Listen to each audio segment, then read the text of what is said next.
Welcome to another episode of the Playful Lens. In this episode, we are so fortunate to speak to Claire Reedy, and this is an episode that we think will resonate with teachers everywhere, and what Claire has to say is so important. Claire, you're so welcome to the Playful Lens. Thank you. I hope I can deliver. Can. Claire, would you like to introduce yourself for our listeners? Yeah, so my name's Claire. I'm a primary school inspector based in County Waterford. At the moment, most of my work is in the curriculum unit of the inspectorate. So we're in that space of kind of negotiating what that change is going to look like. We work with our colleagues to create senses of common understanding. It's a really exciting time to be anywhere around that curriculum landscape, I think. And prior to joining the inspectorate, I would have worked also with the NCCA. So it's a lovely kind of sense of full circle for me of coming back into that space of curriculum. I think in the context of the conversation we're having today, everybody is really excited about the move towards the, to use your own phrase, playful lens in the new primary curriculum framework. But it's a shift. And it's one that we're going to need to negotiate at system level. There'll be emerging understanding. There'll be changes as that kind of Patrick Sullivan talks about the making the road as we're walking it, or walking the road as we're making it, maybe. So there is that sense as well that although we're expressing things in a particular way at this moment in time, there's also a likelihood that, like everybody else, our understanding will evolve over the course of this period of enactment. So that's a caveat I'll give to the answers I'm giving today, if that's okay. That makes a lot of sense. Yeah. Would you like to talk to us a little bit, so Claire, because we know that we've moved away from Ashter and we now have playful learning in our new curriculum. Would you like to talk to us a little bit about the inspectorate's understanding of that? Yeah, absolutely. And I think it's one that we're being asked about a lot by schools as well. And actually, just for information, we have an early years inspectorate as part of so we have the early years primary and post-primary, and we would work very closely to have that sense of continuity of messaging as well. So although Ashter now formally sits within that early year space, the primary curriculum framework is very intentional in signalling continuity, and that would have been a big aim of the redevelopment. So that kind of relational, responsive, playful practice that emerged so strongly with Ashter was never intended to be left behind. The Ashter hour and the restrictions of that, and the sense that it was an event that happened over the course of a day, that was an understanding that, I mean, it supported a particular development in pedagogical practice for teachers that can only be seen as a positive thing now, but it was never the intention in the beginning anyway. So we're now saying, like, the framework creates that opportunity. It gives explicit permission to maintain and extend that good practice. We don't want to lose any of that. So rather than kind of allowing play to diminish as curricular pressure increases, we're going to see effective practice, not as a move away from play, but a refinement of it. So language becomes more precise. It moves into the disciplinarity of things. Problems become more complex. Collaboration becomes more intentional, and a child's independence increases. So we're talking about deepening learning. We want children to understand, not just to remember. So that's where we're sitting with the Ashter space at the moment. We don't want to lose any of the really good pedagogical practice that emerged, but it is time to move it on and to have that sense of the development of play practice. So in terms of the development of play practice, because one of the things that we frequently hear from teachers is, what will the inspector say if, my 5th and 6th class are just playing? Could you talk to us a little bit about the evidence of learning? What will the inspectors be looking for in terms of supporting progression of play throughout the school? Yeah, and I think that's probably one that we're going to have to navigate that anxiety with teachers and schools at every level of the system for the next while, because teachers have that sense of wanting their professionalism to be recognized, and very validly so. And there can be a sense of time that play isn't a serious thing. We know that it is. It is the serious, deeply human work of childhood. And when we look at how that develops over time, we're looking at the research that underpins the framework that talks about continuum of experience. We have that sense that The agency shifts fluidly between child and teacher. At different times in learning, children may be initiating and directing the play themselves.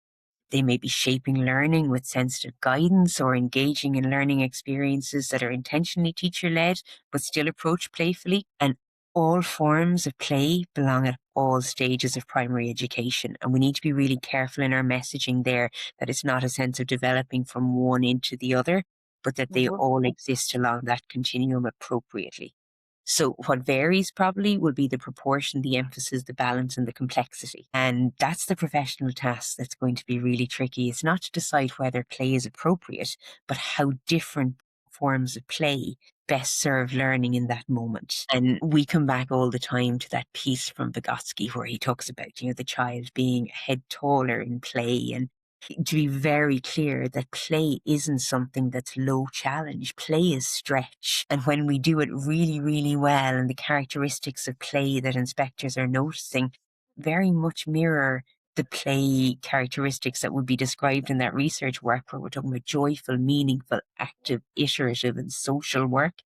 And where we see those things working as a child moves through the school and the complexity of them grows, they're kind of engaged in revisiting ideas and talking and testing and refining and that social sense of learning.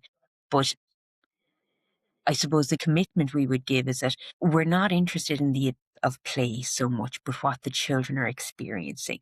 And when we go to observe in a classroom, we're coming back all the time to what is the learning experience for the child. We're looking at the outcomes as well, but they vary so much even across the experience of a class. But what is the child experiencing? Is it appropriate? Are the teachers professionally alert? Is it intentional? Is it responsive? And that's the piece, I suppose, in play that we're really looking forward to seeing more of. Oh, I love that. And I love that you said, the inspectorate are learning to navigate that with Oh, teachers. yeah. And that makes such sense because children now, it's not uncommon for children in fifth and sixth class or third and fourth class to have lost touch with play. So when Yeah. when it's reintroduced, it's going to look very different compared to, you're talking about that beautiful progression and development. But if children in fifth and sixth are reintroduced to it, we're a long way off from that progression and development. I feel like we'd be nearly back to exploration and back to basics. I would say where we see very good practice or excellent practice even at times, quite often it is rooted in those playful pieces. And I was talking to colleagues about this in preparation as well. And we agreed fully that often some of the very best playful learning we have seen has been in quiet conversation. And some of the least playful activity we've seen has been in very resource heavy, very complex, very overstimulating activity. And that piece around what is playful, I think, is the piece that's going to, it's a system challenge for the years to come. And just to come back again to, in case I didn't give the nugget of an answer there on the evidence of learning. And I suppose we're going back to that valuing the process over the product. Not everything needs to be recorded on a worksheet. We're talking not of proof of work, but of evidence of learning. And the evidence of learning exists in dialogue, it exists in sustained shared thinking, it exists in problem solving, in negotiation, in revision, movement, music, laughter, all of these things. And it really, in terms of playfulness, exists in persistence and resilience. It's one of the places that you can really see where a child can persistently engage in something without becoming deeply frustrated.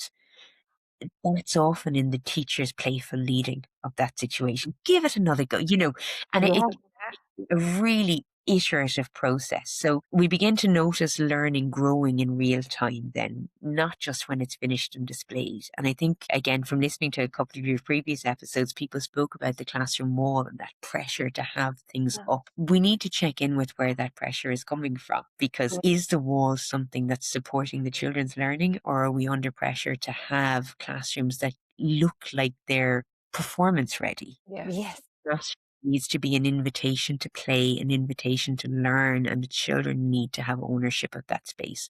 All of these things are where we're seeing well-being enacted as well. Yeah, I absolutely agree. And it makes me so glad to hear you say that. And actually, I said on a previous episode that I had that classroom where it was, ready for the children. It was the children's stuff. but there was a teachers' meeting in my classroom, and I spent the afternoon picking up things because I was so afraid of my colleagues coming in going, gosh, she's nothing on the walls, She's or doing this, that, nothing. the other. Yeah, there's nothing going on here. Oh, As you yeah. say, but nothing I put up was being used by the children. Actually, yesterday I did something with the children. I took photographs. It was a really playful lesson, playful activity, loads of movement and everything. And I put up the pictures. Now the children are in the pictures, and you want to see them coming in today, and they're like, "Oh my gosh!" And that's the cylinder, and that's this, and that's. Yeah. And they were using all of the language I wanted them to use, but it was because they were looking at themselves in the pictures. They were using what was on the walls. Then they were like, "But that cylinder that we found is the same as the one on the poster." And that's what it's meant to be. It's not meant to be this gorgeous classroom that I put up that I think looks lovely. It's for them. It's their working wall, their learning journey. And I'm so glad to hear you say that, because I think there's such a pressure. And as you say, where is this pressure coming from? And I think it's another piece that contributes to that sense of overload at times, where the physical environment of the classroom is something that exists separate to the learning. So we're planning for the environment, we're planning for the learning, but those things aren't happening in tandem with the learner's experience of it. And if you go into a classroom in September and it's ready and done and the walls are all filled, it's not the children's work. We did a lovely piece of work, and there's a chapter in the annual report, the inspectorate, on it last year, on the transitions that children experience going from early years into primary and primary to post-primary. One of the kind of profound learnings for me in it was how much the children wanted to show you themselves in their classroom. So when we were capturing the voices of young children in their first weeks and months of primary school, they wanted to show you pictures of their siblings that were in books. Anything that was their sense of their being present in their room. It wasn't kind of the learning walls. They contributed in ways, but the children really wanted to feel like they had ownership in their space. I belong here. I belong here, exactly Yeah. that. And it's such a contributor to well-being, I think, there as well. Oh, Yeah, absolutely. hugely important. Yeah. Claire, you mentioned there that, valuing the process over the product and the evidence of learning. So obviously one of the questions that teachers will often have then is, but if I don't have the worksheet completed and the inspector comes in, how do I show the evidence of learning? So can you talk us through, the view of assessment and evidence of learning and that professional responsibility of teachers with regards to play and playful learning? Yeah, and I think that's the one that's going to be really, really complex for us to navigate together in the kind of months and years to come as well. So if I start maybe with the assessment piece, if that's okay, because I think, again, that's often where the anxiety sits most strongly. And the framework takes a very deliberate stance. Assessment is not separate from learning. It's integral to it. The continuum of assessment, from kind of intuitive noticing to planned interactions to assessment events, allows teachers to notice learning as it happens, respond in the moment, support progression, and build evidence over time. Playful learning makes assessment more visible, not less. The absence of a worksheet does not mean the absence of learning. And we're very clear on that. I think there is a sense at times that inspection is done to people. But we're all active participants in that program. It's a negotiation. Tell us what's happening. Tell us where the evidence is. Show us the progress. Talk about your professional decision making. That's what the professional conversation is. And as we all become more confident and fluent in that space, I think that process becomes increasingly meaningful for everybody involved. So the question I would often ask in classrooms is, why this lesson for these children at this time? Invariably, teachers will have a really, really good evidence base for what they're doing without being asked for it. Sometimes it won't be offered. Yeah. And you're looking for the evidence of learning because you don't have any other context for it. So I would say that's a huge piece to be actively involved in your own decision making, be reflective in it, be proactive in it. When we talk about the kind of preparation for teaching and learning, one of the big pieces is what are we choosing to make visible? We don't need more paperwork. We need meaningful paperwork. And I think when we look at the impact that the guidance on preparation and planning for teaching and learning has had in the system, teachers identified with it a lot more strongly than they have with perhaps other circular developments over time. And there is another iteration of that coming out with the same intentionality, I would say, of trying to develop effective planning practice that's meaningful for everybody involved. It supports that approach about not producing more documentation for the sake of it, but at the same time, we need to make professional thinking visible.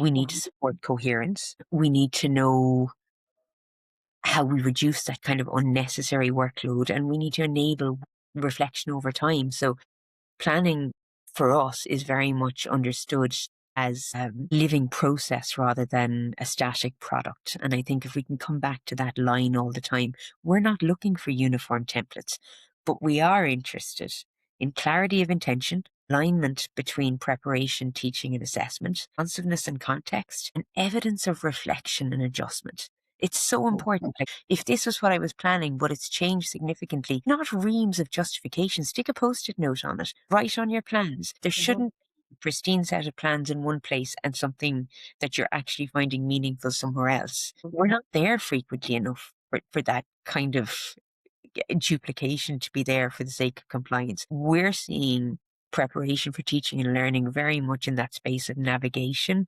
rather than a space of compliance. We need to prepare. We need to record our preparation. Meaningful, and it's important, and it allows for progression and continuity in a child's learning. It allows for communication at whole school level. It's part of the professionalism of the experience of teaching and learning. But if we're just doing it for the sake of compliance, we're missing a trick. It's not a good enough reason. It doesn't speak to the hearts and minds of teachers. But as a tool for navigation of our professional experience and the learner's experience, hopefully we can begin to see more value in it. Yeah. That makes so much sense. It does. Really And does. And it's so clear as well. as a teacher, like I certainly feel calmer when I have Yes. a plan, when I know what I'm about. And it's lovely that you're saying, but we're open to plans changing Yes. because Of Sean's course. tooth fell out and everyone is really invested in finding out. Yeah, absolutely. But there's a part of what we need for that to be really effective is we need knowledge of pedagogy, Yeah. knowledge of the curriculum, and knowledge of the children in front of you. Yeah. If you have those things, then you can be very adaptive in your planning. Until we have knowledge of the curriculum, and some of the best teaching I've seen has been really iterative, but it's often been predicated on a teacher's deep knowledge of the subject. I've seen amazing lessons that were really, really subtle, but the teacher had a fluency in whatever subject they were talking about. They were able to connect it up to other schematics and history and geography. And remember when we spoke about this? Now, if we were to go back to that piece, and it's a really gentle flow, but the teacher is not accountability to the curriculum, but knowledge of the curriculum and kind of responsive pedagogy, but also knowing where the children were coming from and where they needed to get to, allowed it to be really playful in really subtle ways. Yeah. And that just comes with experience a lot of the time, doesn't it? I think so. And it's the piece that we can constantly challenge ourselves with as well. We all have one of your guests spoke about taking your area of strength and beginning to see how playful that can be. And I think that there's a lot of wisdom in that as a beginning. But I think there's another piece in checking in with how playful we already are, and we may be underestimating it. Where we're least playful is probably where we experience most discomfort in our own maybe lack of knowledge of pedagogy or lack of knowledge of a curriculum area. That is going to be the place where we stick more rigidly, but that's okay as well. You can mediate a textbook playfully. Not all play is going to be really dramatic and based in the physical movement and kind of hijinks, for want of a better expression. But we're not expecting, and I think that's probably a really key message as well, we're not expecting to see this demonstrated in a particular way. We're not coming in to say, show us play now. It will be a lot more, again, probably subtle than that. We're going to be talking about how are decisions made here? How are children experiencing learning? How is teaching responsive? And how is learning meaningful, active, joyful, and social? Because we know, and the Children's School Life study gave us really good context on this. Children spoke about how they value, and I think most of your listeners are probably very familiar with that study already, commissioned by the NCCA and carried out by UCD. But we have used it a lot in our own reflection about what we can do to promote learner well-being and excellence in teaching and learning. Children spoke about working things out together and having choice and voice and being listened to and learning that feels meaningful and feeling safe to make mistakes. So as they got older, they kind of spoke less explicitly about play, but what they were describing were playful experiences. It became less maybe about the label and more about how the learning feels, and maybe being able to bring their whole personality to the learning, and that's what felt playful for them at that stage. That's what felt like learning was meaningful and productive. Yeah. Oh, As you say, it's the experience of learning and how they experience that in the classroom. It's just so powerful. And you know what's coming to me now when I listen to you speak there, Claire? It sounds like you're approaching, if you do go in to inspect, you're approaching it with curiosity. Ooh, what am I going to see from this teacher? Yeah. It's like how we're expected to work with the children, to be playful and curious, professional, follow their lead, make sure the learning is meaningful, and we're bringing our professional and that curiosity. It sounds like that you are bringing that when you meet us teachers. It's like, okay, what am I going to see here? And that I can say, well, here's what, I can stand over my work. I can stand over the experiences that the children. Yeah. It's a And bit, isn't it, from the fear of the inspector? Yeah, and we all get to experience playfulness in our work at the best of the times. And sure, so every inspector was a teacher. Yes. I taught fifth and sixth class for most of my career, and I still get really excited about going into classrooms because there's people doing things far better than I ever. And I always think if I were to go back to the classroom, I'd be much better for having seen the richness of the classrooms that I've got to visit in this role. And I think there's a piece in all of that as well, where really very good practice looks completely different from one setting to the next. Well, that's just music to my ears, in a world where I feel like social media plays a big part in our classrooms, and we see what other teachers are doing, and we have no idea for school context, but we feel like that's what I should be doing. But how lovely to hear you say it's going to be different. And what's really lovely sometimes is you can see a teacher showing up as their whole selves in a way that's not depleting them. We're not asking people to be constantly exposed and vulnerable, but there is a piece where the children will be telling you about teacher's dog, or my teacher loves pink, or my teacher also has those shoes. There's pieces like that where that they've experienced really relational pedagogy, and they have a really trusting and safe learning environment. And again, it's often not in the hijinks and the drama. It's in those things can be joyful and fun and really important in a child's experience of school as well.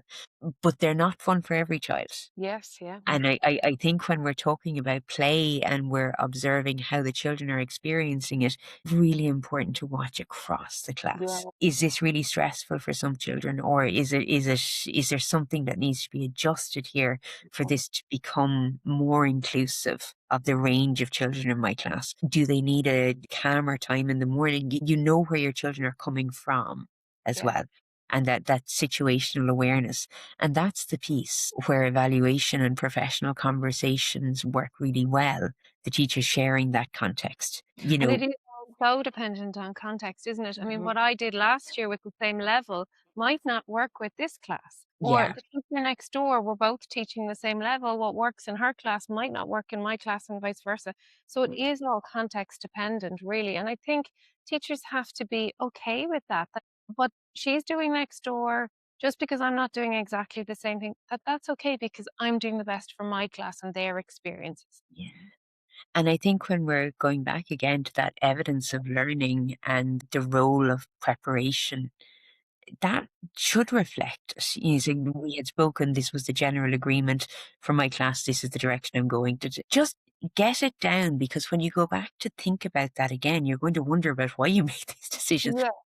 Many decisions every day. You're not going to record every single one of them, but the ones that feel significant are the ones that think, when I watched that child really light up in that moment, there was something. What was it?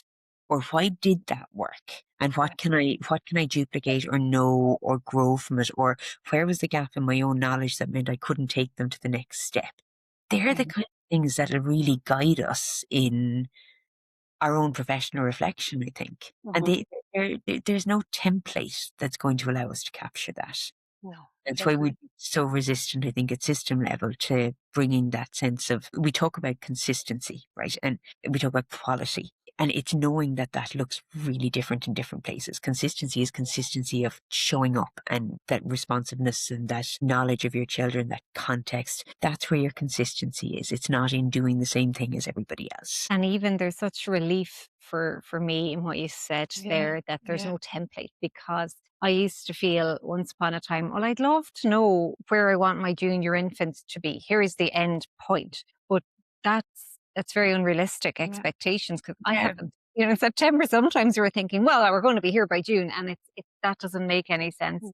And that's hard as a teacher, from having classes where maybe they just all gel very well, and the academics click, and you're teaching the sounds, and woo, we're flying through these, and we're all in it. This is great. And then the next year you may have a class where maybe there's children really struggling with regulation, and you're meeting lots of big behaviors, and that standard is going to look very different. And I think as a teacher, knowing that that's my job to adjust and meet, okay, we're just, this is going to look different this year. We're not going to be at the same level of phonics that we were previously. And it doesn't mean that I'm not working really hard with this class. Yeah. It means I'm meeting them where they're at. When you look at the paradigm of a learning outcomes based curriculum, it creates space for progression. We're only trying to get children to the next space, constantly Yeah. pushing. We want progression all the time, and we want to know that direction of travel. It's the first time we've had a really, really good tool in the progression continuum, I would say, that gives us that sense of where is the next step, and what does it look like across different elements of learning. And I'm seeing really good use of the progression continua as a tool, not to hang teachers on for planning or anything like that, but for teachers to find and locate where the next steps of progression are. Where they would typically have done one thing and that doesn't seem to be working, they can go back and see, well, actually, the next step is just that bit smaller than I thought it was. And it happens across a multiplicity of elements. The same for maths. There seems to be a gap in how we're reasoning this. So we're going to really focus in here for a while. And that can be deeply playful still. You know, but it's targeted and it's professionally responsive to where the children are at in that moment. The curriculum is written for teachers. The toolkit is designed for teachers. We don't need somebody or some program or anything else to mediate that space for us. Although programs and books and everything else can be really effective tools, the curriculum is there for teachers. It wasn't written for anybody else. It was written for teachers. And I think when there is that kind of proliferation of things coming in to us, we get the sense that maybe we need somebody else to mediate it for us. We don't. It's there. It's a really, really good tool. And there's a lot of supports being put in place to contextualize learning in different environments, but the tools are there. And there'll be further supports, as far as I know, coming on play as well. I might just very briefly come back to that kind of ethical and rights-based dimension of play as well, because I think it's really important to our consideration of it, that play is a fundamental right of childhood, and that Article 31 of the United Nations Convention on the Rights of a Child to rest and leisure and engage in play and recreational activities appropriate to the age of the child. We've ratified that, and it's very much where the framework is grounded. And that phrase, appropriate to the age of the child, makes it really clear that it doesn't end in early years. It's not confined to one form of activity. It places a responsibility on us as a system to ensure that children's environment or their entitlement to play is realised in developmentally appropriate, context sensitive ways. So it's evolving rather than disappearing as a child goes through school. It does become more sophisticated and it's expressed differently as learning deepens and content becomes more complex maybe. But in that way, playful and engaging learning experiences are not a soft option. They're part of how we honour children's rights and dignity and agency as learners. And that word agency that's so prevalent in the curriculum, we see that in play. It's such a natural occurrence in that space. The agency of the adult and the agency of the child and the interplay of those two things. What you've said there, like in this whole conversation, I feel really reassured, Claire, because one of the things that we hear a lot, Gillian, I think, is we hear the curriculum's already overloaded, and where am I going to find time for play? But as you said, the curriculum's for us, for meeting where our children are at. If I have a stack of textbooks beside me for loads of different subjects, yes, I'm going to be very overwhelmed, and I am actually not going to be able to find time to play because I'll have to get through those. Whereas if I take those out of the equation and say, well, this is the curriculum, and how am I going to teach this concept without those books, and then take on playing. Oh yeah, because actually they'll be doing a bit of history there, and they'll be doing a bit of geography there as well. Suddenly, this overloaded, stressful curriculum is not a problem, because these are what my pupils are learning. These are the learning experiences that they have, and I can stand over that. Yeah. The learning becomes more holistic. It becomes more integrated, more thematic. So yes, we're looking at literacy, but we're also looking at it through the lens of history, geography. You know, we're looking at that thematic learning is just so vital. And that, when you kind of step away from the textbooks and bring that playful element into it, the curriculum doesn't seem as daunting as when No, I would absolutely agree. But sometimes it's not even getting rid of textbooks, although that's a really valid option for a teacher who's very secure in their knowledge of where the curriculum's at. But it may be about looking at, is the text relevant in the textbook, but am I going to do a different activity that's more playful and integrates it into another piece of learning? Do I have to do every part of it? You know, if 27 questions and they get it in 3, do I need to do the next 24? It's how we mediate things as much as I always think that there's no absolutes in any of it. What I don't want to do is, if something is working in a classroom for a teacher, and when I say working, it's working for every child all the time. Very rare for that to be happening with every particular, you know, but we don't want to take scaffolds and supports that are effective and are supporting teacher confidence and competence without making sure that knowledge and pedagogy and responsiveness is there and it's secure. But can we do it differently? Can we gradually move into that space where actually the children in the classroom are more present, that they're represented more in the activity, that it's not something that was created for the generic kind of the 4th class activity. What can I do with this material from my 4th class? Yeah, so it's about using it as a resource rather than being dependent on it. Yeah. They're not crosses to hang on, I always say. No, rather than being dependent on it and having dip in and dip out. And where it suits and the context of your class, as we said, you know, that this chapter is really beneficial and actually explains this in a really great way. So we'll do that, but I haven't opened it for the rest of the year. You know, it's just... There might be a group of children in your class for whom it's a really relevant task. There might be a group of children who find really kind of calm meaning in working through something. Yeah, I was talking to somebody recently and she was saying, oh, I loved the handwriting book. I just loved sitting down and doing the handwriting book. Whereas there were other children who would be like... for my entire primary school by the handwriting book, but and I didn't deserve a pen, I still can't write it. But we don't want to give any child a deficit of what they experience, but that's in knowing our children. And that's the responsive pedagogy again. I think that there is no good or bad activity. It's a relevance, appropriateness, and a contextualization. And it's an openness as well, that I can have an activity that is a glorious disaster and just going, okay, I'm going to reflect and learn from this, and I'm going to do it differently. That's part of my job, because that's inevitable. And if we don't ever take professional risks like that, our practice will never change. And if we need to always have that sense of this is a very defined and definite outcome from this, yes, we need to know what we're working towards. We need to have that sense of assessment built into what we're doing, of like, is this landing? Is there an impact here? Am I seeing progression in children's learning and skills? But sometimes it'll be, no, this was far too effortful for the output. And that's a realistic consideration as well. Or the stress level in the classroom, they weren't working collaboratively.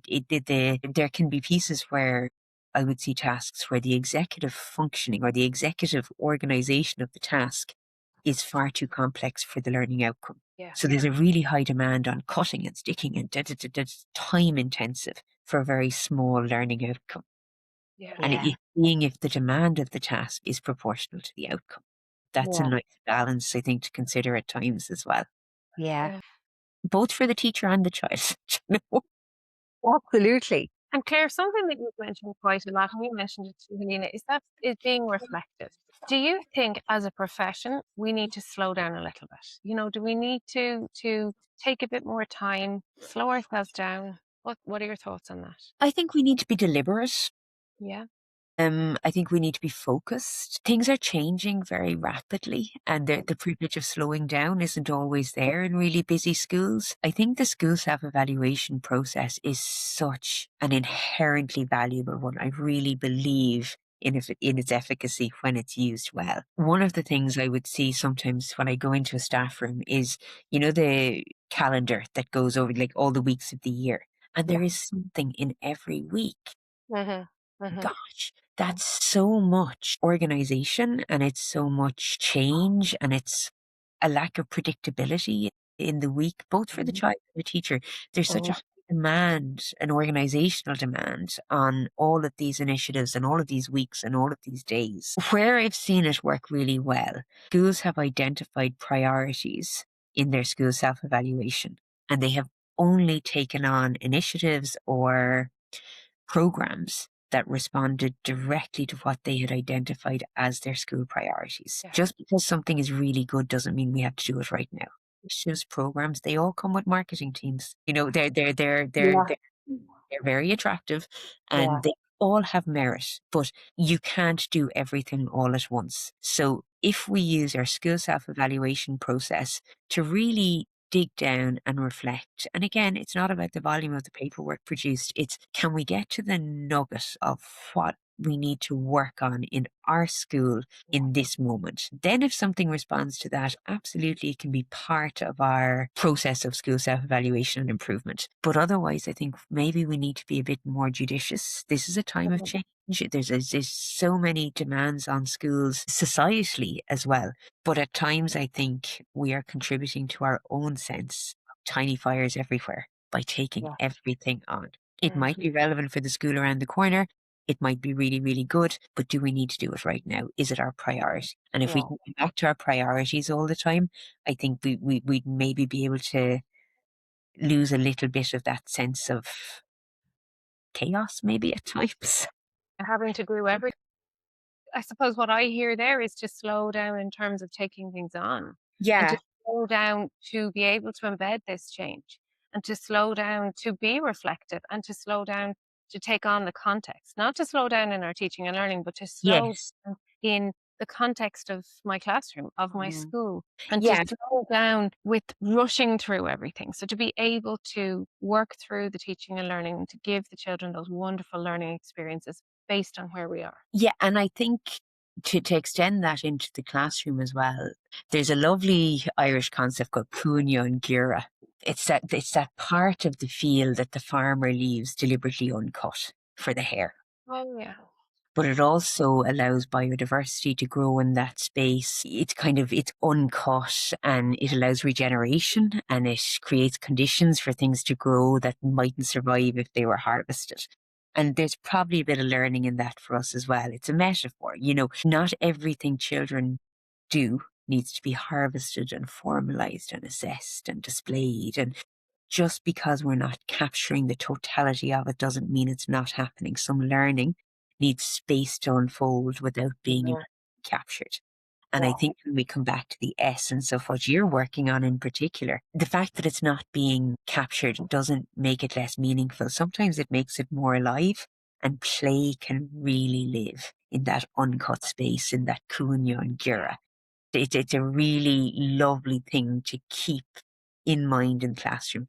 Is there space for things to evolve that I maybe hadn't planned for? Yeah. I love that. Yeah. I love that. From an inspector perspective, as we're going into this kind of next stage of enactment, we're not asking, are you doing play? We're going to be asking, how are decisions made here? How are children experiencing learning? How is teaching intentional and responsive? And how is learning meaningful and active and joyful and social? And knowing that we're coming in during these next stage of enactment curious, and we want to enable schools to really get to grips with the framework and the specifications and to see the potential of those for transformative learning, all children in all schools, rather than being something that we need to get really caught in the weeds of accountability with immediately.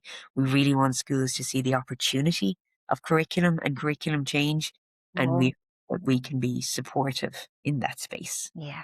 That's Fabulous. a wonderful message. And That's it's a wonderful wonderful message, yeah. reassurance for school leaders and for teachers to know that you're there in a supportive role.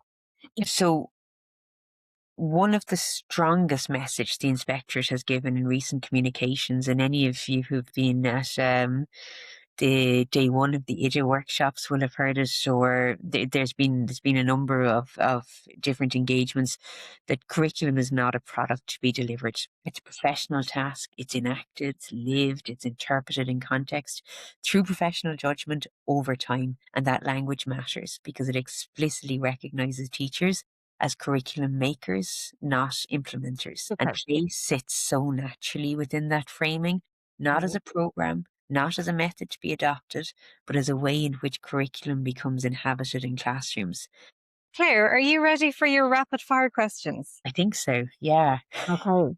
So These are harder to answer than professional ones sometimes. Yeah, they are. What was your favorite thing to play with as a child? So I was thinking about this, and I think probably water, swimming, diving, of increasingly high things as we got older, when bodyboarding and later surfing and sailing and scuba diving. Even now, I think it would be the thing that brings most solace and regulation. But I would definitely say water was the big joy of childhood, and jumping in waves, and even now. Yeah. And I love that it's still part of your life. Yeah, That's yeah. brilliant. Oh yeah. And if you had a stick to play with, what would it become?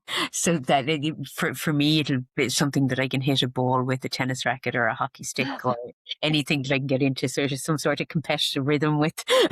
I find the ball. Yeah. Brilliant. And Claire, who nurtured or nurtures your playfulness?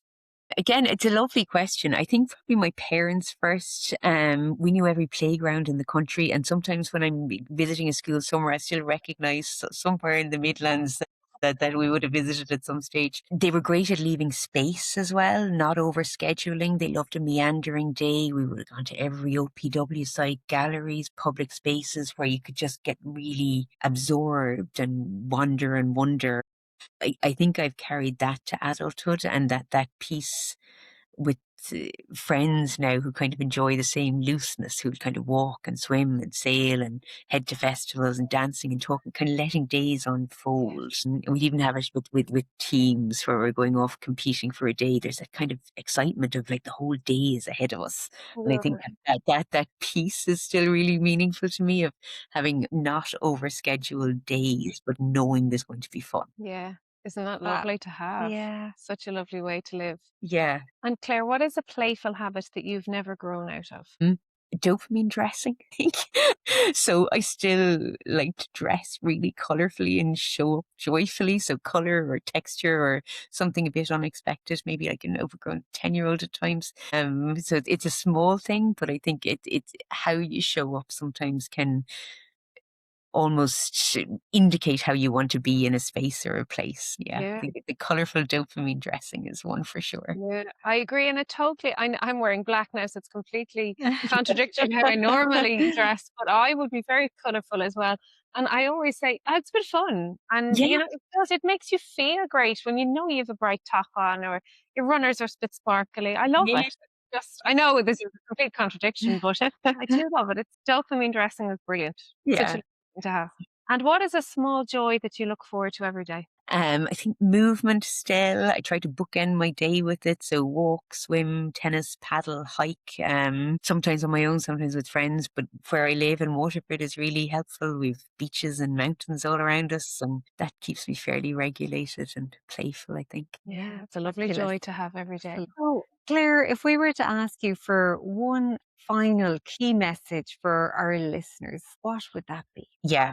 And I think, again, if any of this is useful, it's just get the primary curriculum is not asking schools to adopt a particular model, and neither are the inspectors. It's inviting schools to trust professional and judgment, value relational practice, embrace integrative learning, see assessment as part of learning, allow play and engagement to deepen across the school, and keep children's life experience or lived experience at the centre. Sutton Smith reminds us that play prepares children for life, but not necessarily the same life. So from the inspectorate's perspective, we're standing alongside schools. We're curious, we're informed, and we're committed to learning with you in these next steps. The curriculum is not about getting everything right. It's about getting better, thoughtfully, over time, and in the best interests of the children. Thank you so much it's for just such a taking wonderful the conversation. time to talk to us and, be so brave. No, I really enjoyed it. It was a lovely conversation. I really enjoyed listening to your back catalogue as well. It's just a wonderful conversation. I think it is so reassuring. So it was a calming conversation. I think teachers will listen to this and go, okay, no, I can do this. And take a deep breath. It is about that collegiality, that when your principal comes in or the inspector comes in, that we can have those professional dialogues. Keep up the good work. I'll be listening to the future episodes as well. We would like to say thank you so much to Claire for taking time out of her busy schedule to talk to us. If you have any thoughts on this episode, as always, we would love to hear your comments, and we would really, really appreciate it if you would like, subscribe, and share your episodes with your friends and colleagues.